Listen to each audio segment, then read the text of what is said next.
Oh, we are live. Oh, hi. Hi. Well, welcome to our Facebook Live event today on employee engagement. And I'm Beth Wammack, GDC Marketing and Ideation, and I have my partner with me, Carey Quackenbush. Yeah, hi, I'm Carey Quackenbush. I'm the Chief Ideation Officer here at GDC, and we're really looking forward to speaking to our guests and finding some interesting insights around employee engagement at this time. Yes, and we have a special guest with us today to really dive into employee engagement, and that's Michele Beasley. So we know that these are very unusual times, and we're facing them like everyone else. Just a little bit about us at GDC. We're really known for our culture. It's something that is very special, and it's grown organically through the years. And because of that, we've spent a lot of time and attention on the activities that we do. One example is that we had a daycare way back in the day. We don't currently have that right now, but it's because we listen to what's important to our employees, and we want to make sure that they're fulfilled and that we're productive as a company. So that's why we chose the topic of employee engagement today. We have actually taken the work that we've done for ourselves and taken that to some of our clients. And Carey's going to tell you just a little bit about that. Yeah, it's interesting. We've been doing brand work forever here at the agency. And as Beth mentioned, we've really been known for our culture and our DNA. And as things have progressed, we've really found some opportunities in with actually some of the largest employers in the world, all the way down to some very small organizations, nonprofits, and so forth. And what we've found over the years is how tied together an organization's brand is with the way that it is engaging with employees and bringing a culture to life and getting people rallied around a mission, to where that it's really led to the fact that we always combine those two as an effort. So anytime we're looking at communicating around an organization, we first turn to the employees and how we're managing the employee engagement, because so much of your customer experience is tied to that employee experience and how they're bringing it to life. So we found a lot of interesting experience around that, and we've seen how it's worked on very high levels down to organizations that are really just kind of getting things kicked up, where they're really focused on getting operations going, and how you make sure that culture and employee engagement really comes to life throughout that. And that's easy to say in normal times, but now we're dealing with, of course, COVID and some of the quarantine and the challenges that we're having there are really bringing to light how important that becomes when things aren't going as usual. So I just want to make a note. We are going to be streaming this live. We're going to be talking to a guest here that Beth's going to introduce in a minute. But this is going to be an exchange with anybody who's watching. So if you have any questions or comments or your own experiences you want to share, make sure you share those in the comments, and we'll be here to respond to them. All right. Thanks, Carey. And as we said, it is very unusual times. And because it's unusual, I was in a virtual friend chat the other night with my friend, Michele Beasley.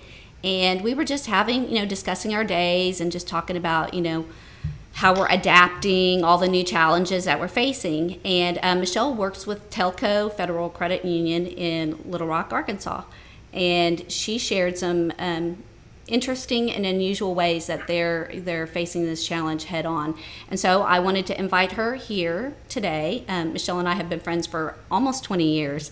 So thank you, Michele. It's very nice to have you here. And with that, I have a question just to kind of kick this off, this conversation today. Thank you, Beth. So what creative ways have you found to motivate employees during this time? So great question. We have about 35 employees, and we have 4 locations, and we have at least one remote employee that works completely from home. And we're a financial institution with about 25,000 members, and we take more phone calls than we ever see humans. And so trying to keep everybody upbeat and as light as possible and engaged, we're always coming up with different ideas. But one of our most recent ideas was to be able to have different dress days for the employees. So that has ranged from concert t-shirt day to Tiger King theme day. There you go. To PJ day and pink day. And then another one that we did that's still ongoing right now is we're trying to challenge the employees to actually cook at home and to not get out after work to keep them healthy as well. And so we're asking them to take pictures of what they're cooking at home and actually send those in.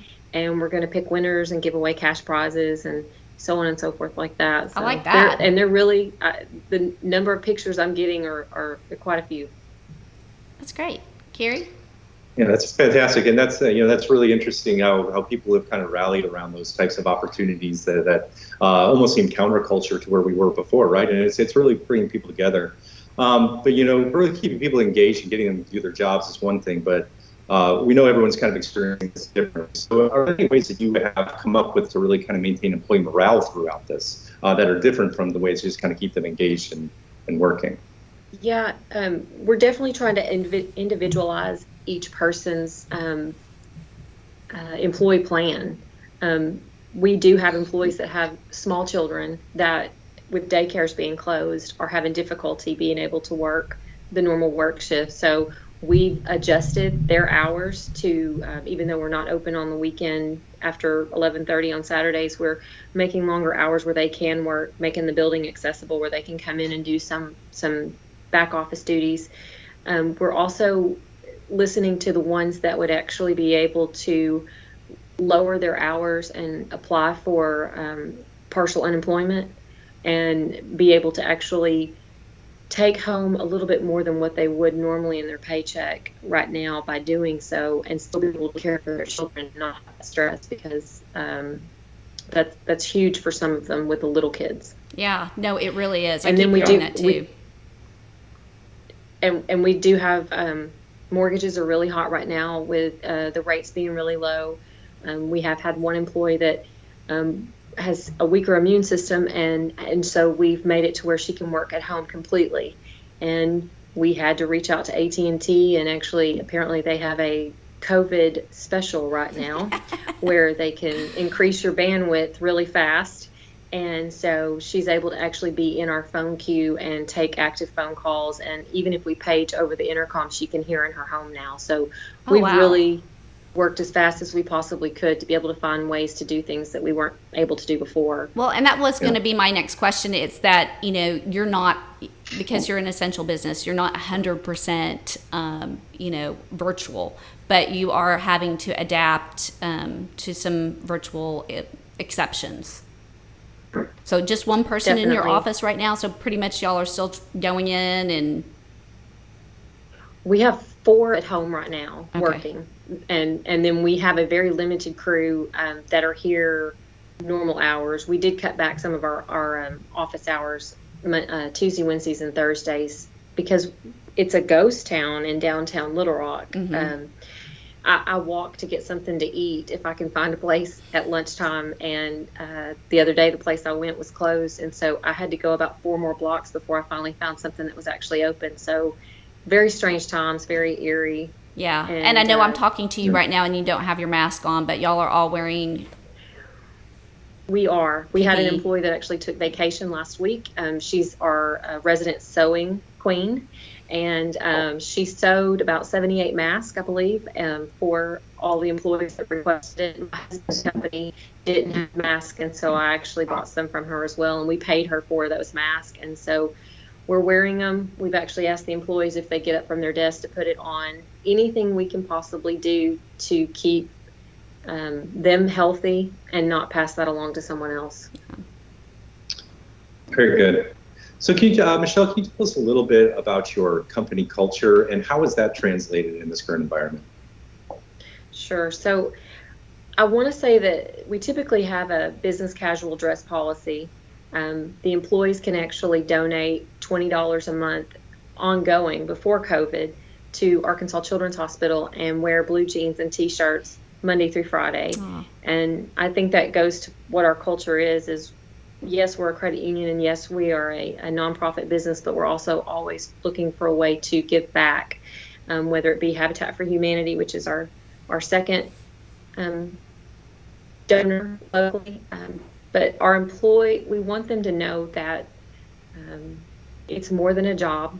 You're helping people that are stressed out over the phone about finances. Has my stimulus money come in? Or, how can I access these things that I've not done before in this manner? And trying to make sure that they know that the person they're talking to could be just like their relative.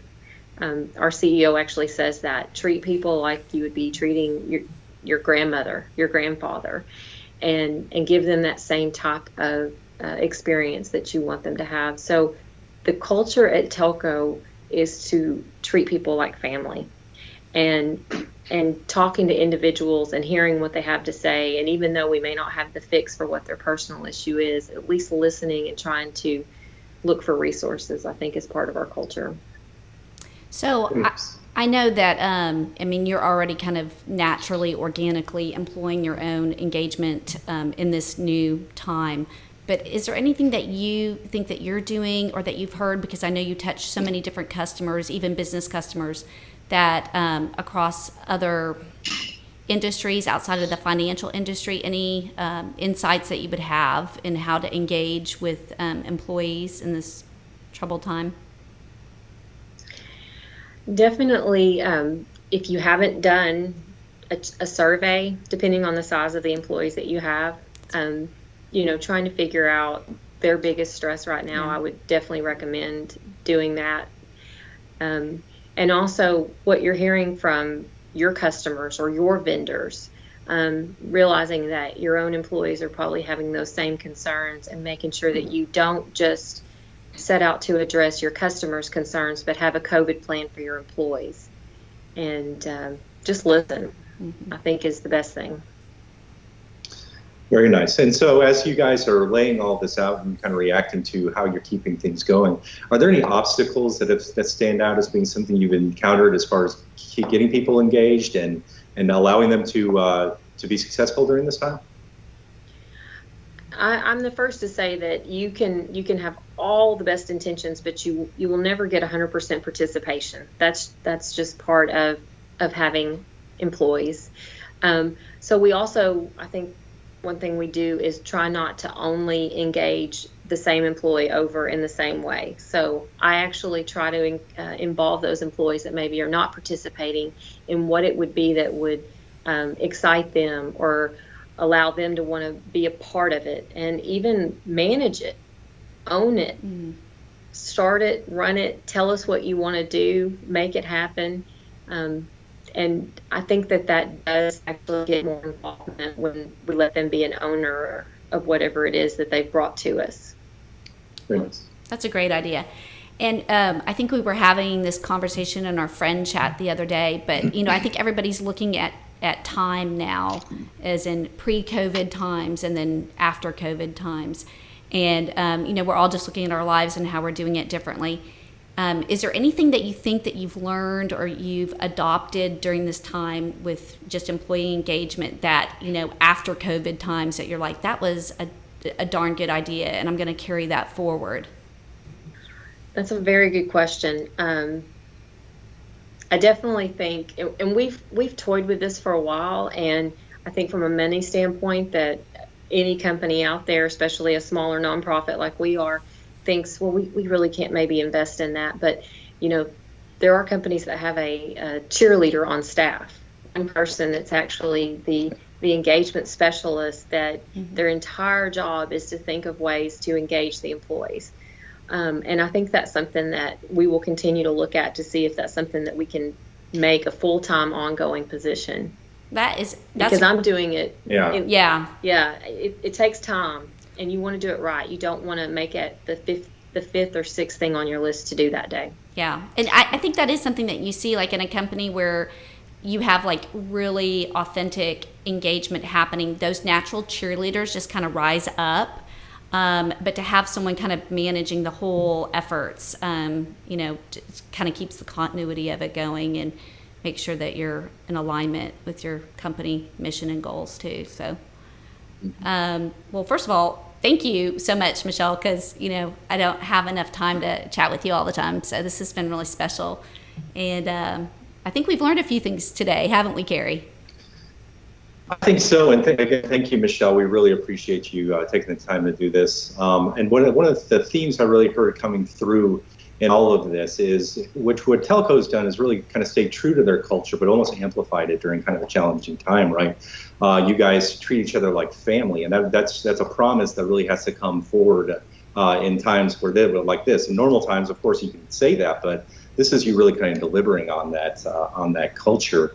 And I heard a lot of your actions have been really about individualizing the experience and really listening to what the challenges our people are facing, allowing them, of course, equipping them to do their jobs, but also understanding all those other things that are happening in the background to where they can rally around this and feel like they're making a difference, whether it's giving back through some of your corporate giving and the things you're trying to do to help the community as well, to really make it feel like everybody's being heard, understood, and is a part of this moving forward. So I definitely appreciate everything that you've shared with us. I look forward to hearing more about how things are advancing as you move forward, seeing what sticks as well. I know GDC is looking at that as well to see, well, what are we going to continue to do out of this, and what are we going to change? So I want to thank all of our followers as well, everybody who's been listening in on this conversation and posting questions. We hope we answer them to the best of your ability. If not, you can always reach us.